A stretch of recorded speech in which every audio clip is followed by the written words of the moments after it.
올해 혼인신고에도 결혼자금 증여세 공제 확대 혜택하겠다. 얼마 전에 발표된 7월 4일 경제정책 방향에서 아주 뜨거운 감자 중에 하나죠. 결혼자금을 전제로 한 금액에 대해서는 증여세 공제를 좀 한도 확대를 혜택을 주겠다. 여기에 대해서 말들이 참 많습니다. 뭐 이미 결혼한 사람 어떻게 할 거냐. 이게 또 하나의 어떤 좀 뭔가 계층 간의 그런 거를 좀 하는 건 아니냐. 그리고 언제 어떻게 할 거냐. 막 굉장히 의견이 갈리는데 아직 확정된 건 아닌데 그 뒤로 뭔가 언론 정보가 좀 나오고 있습니다. 이게 약간씩 좀 구체화되고 있는 것 같아요. 언제 해당 내용이 나올지 그리고 어떤 내용들이 나오는지 한번 살펴보도록 하겠습니다. 서울경제 기사를 가져왔습니다. 7월 9일 오후 6시 33분 그러니까 제가 이거 지금 라이브 7월 10일 날 하고 있으니까요. 그 전날 일요일 날 나온 거네요. 서울경제 이준영 기자님이 작성한 겁니다. 올해 혼인신고에도 결혼자금 증여세 공제 확대 혜택한다.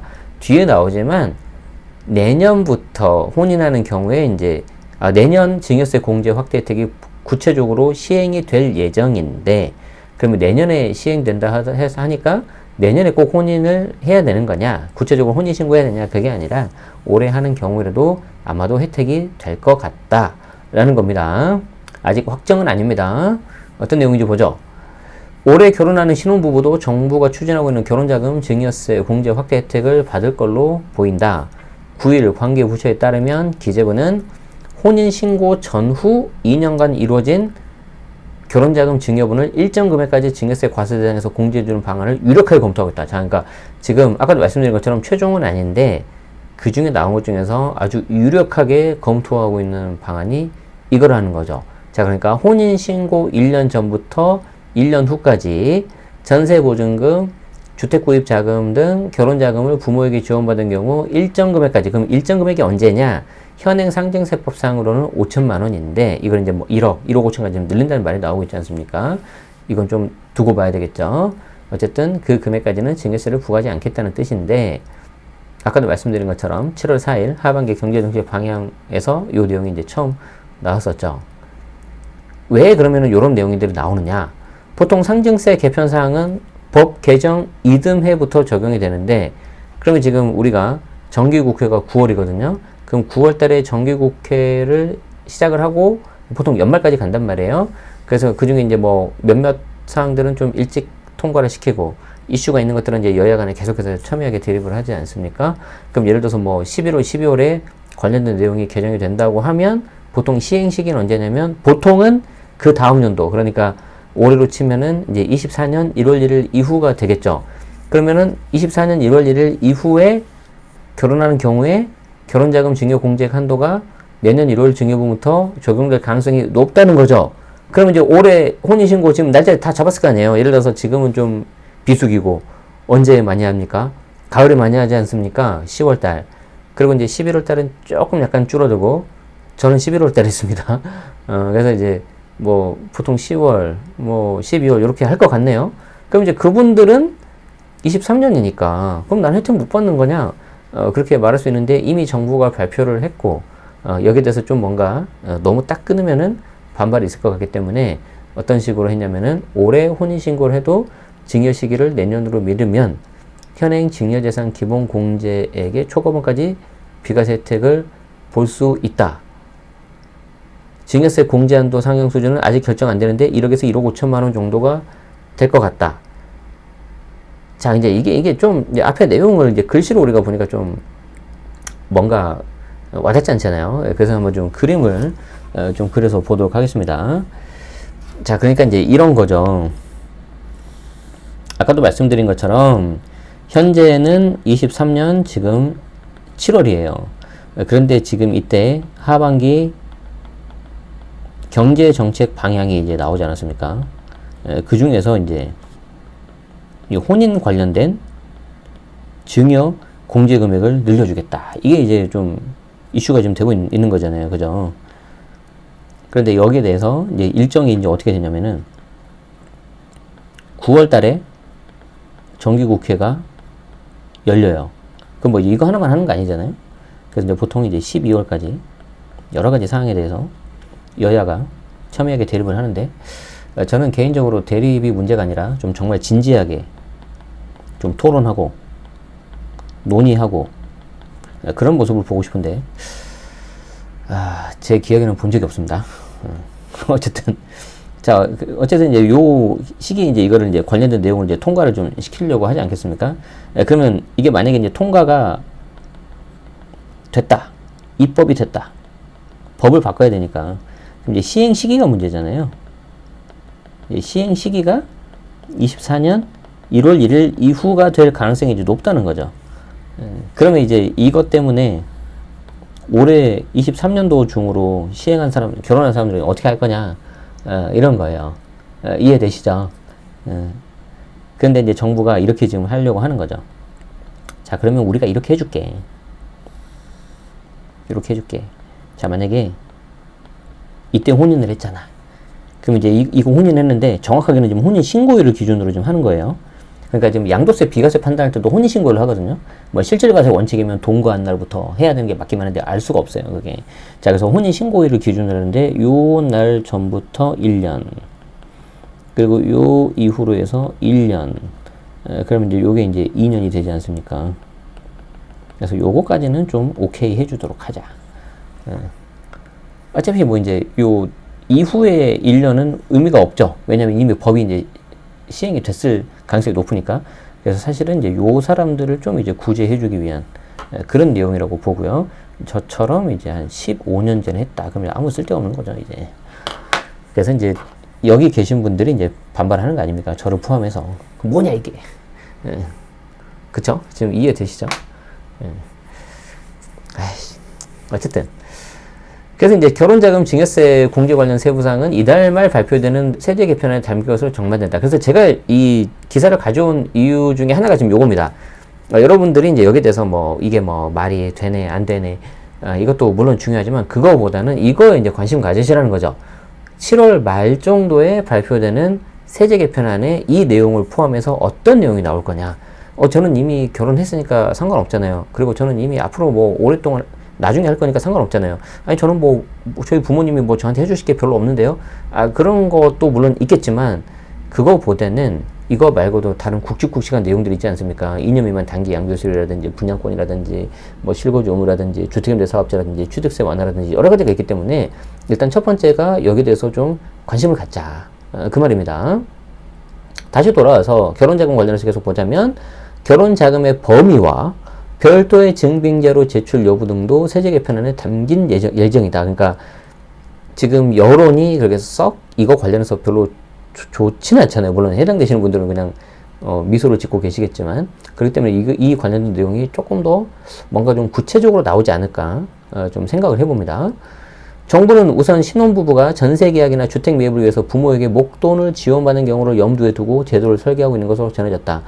사실 이거는 이제 뭐 어떤 객관적인 데이터를 가지고 말씀은 드릴 수 없는데 우리가 이제 성년 자녀 같은 경우에 10년간 5천만 원 공제가 되잖아요. 증여세 공제가. 어떻게 보면 적은 돈이 아니라고 할 수도 있지만 또 이게 10년이라는 긴 시간을 보면은 좀 적은 금액입니다. 그래서 이제 사실은 어떻게 하냐면 보통 결혼을 할 때 좀 전세 자금을 좀 보태주거나 아니면 주택 매입 자금을 위해서 좀 보태주는 그런 게 좀 암암리에 좀 관행처럼 됐었거든요. 근데 이제 이거를 아예 금액을 좀 한도로 늘려가지고 조금 더 양성화 시키겠다. 그런 내용으로 좀 이해할 수 있을 것 같고요. 그리고 주택 매입 같은 경우에 이제 요게 또 이제 이슈인데 이거는 제가 이제 곧 이어서 할 두 번째 기사에서 말씀을 드릴게요. 이게 자금출처 조사거든요. 이 자금출처 조사의 결국 실질은 증여세 조사인데 그 내용을 이제 제가 좀 말씀을 좀 드리려고 해요.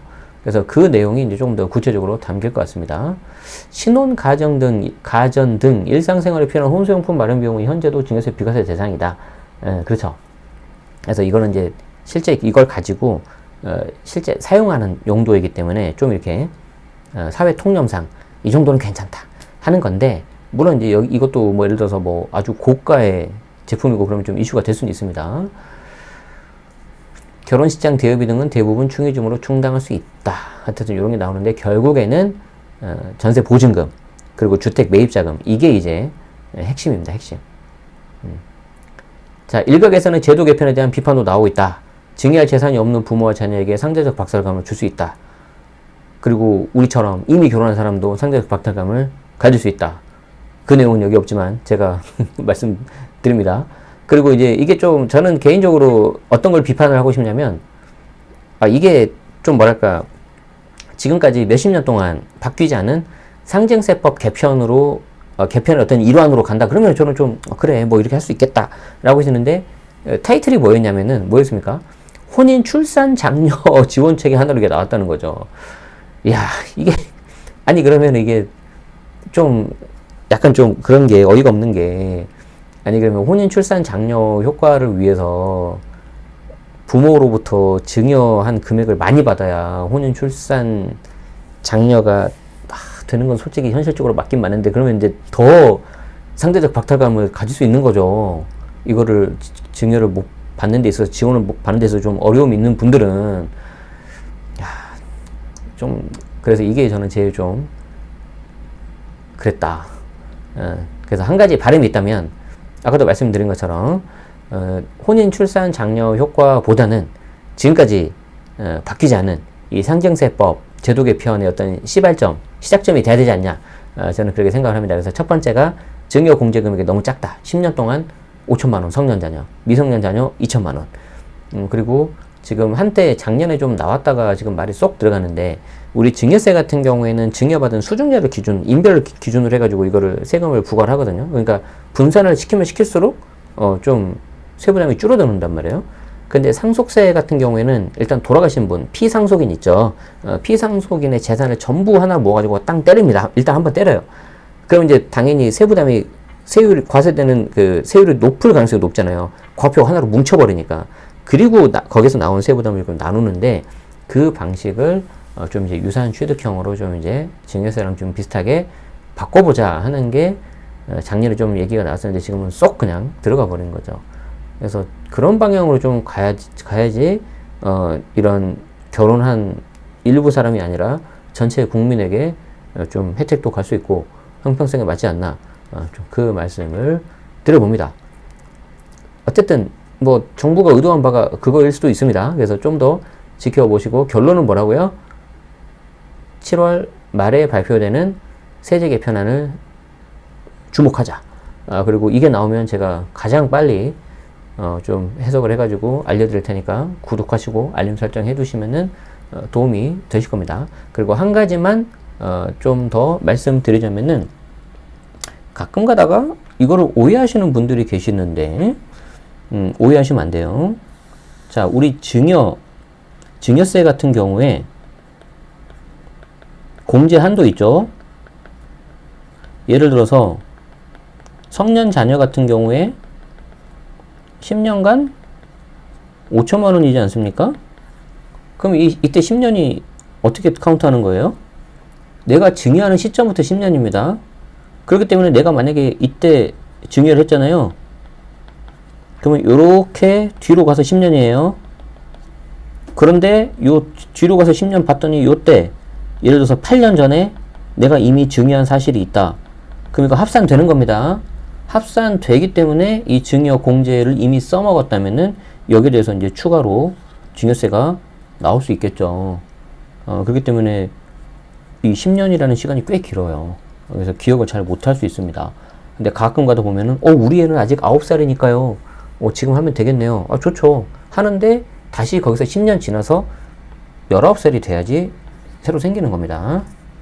그래서 그거 꼭 알아주시면 좋을 것 같다. 그래서 증여를 하실 거면은 미리미리 하셔야 되는데 이거는 이제 세금 절세하고는 다른 이야기인데 증여를 하는 게 꼭 자녀 교육에 좋은 것만은 아닐 수는 있습니다. 이제 이거는 세금 이야기 아닙니다. 그래서 거기에 대해서 혹시 궁금하신 분들은 한 20년 정도 된 베스트셀러 있습니다. 이웃집 백만장자라는 책을 한번 보시면 괜찮을 것 같아요. 내돈 내산이고요.